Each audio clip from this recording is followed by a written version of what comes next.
y'all, I'm Rachel, a speech-language pathologist here at Therapy Playground. Hi, I'm Hannah. I'm a speech-language pathology assistant here at Therapy Playground.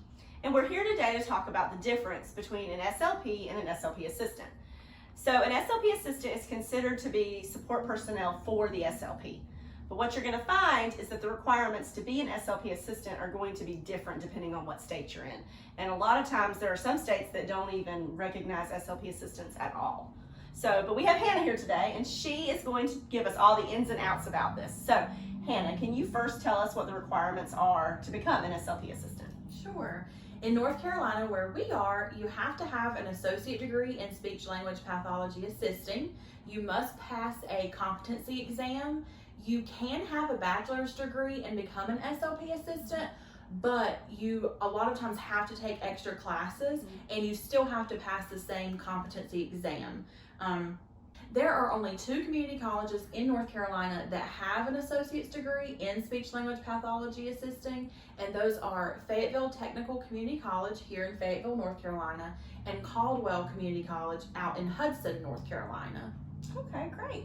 So I know that there's kind of some things you can do, there's some things you're not supposed to do. So can you share with everybody what you can do as an SLP assistant? Sure. We can do screenings. We can provide treatment that follows a written treatment plan that is written by an SLP. We can help with scheduling. We can help with filing, ordering supplies, and we also can help with some aspects of research activities. Okay, and what can't you do? We cannot diagnose, we cannot evaluate, we cannot write or change a treatment plan that is written by an SLP. We cannot counsel patients or families about speech disorders. We cannot provide treatment without direct access to our supervising SLP, and we cannot provide swallowing therapy, and we cannot decide to discharge a patient on our caseload.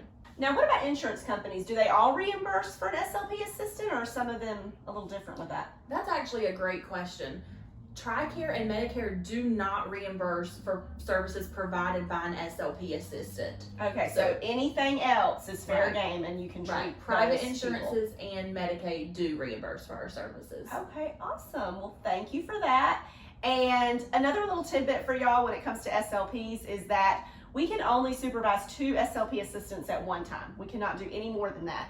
And while all of the organizations allow us to have an assistant, we're not required in any way to take on one if we don't want to. So thank you for coming, Hannah. It's always so good to talk to you, and we will see y'all next time. Bye. Oh, jeez. Okay.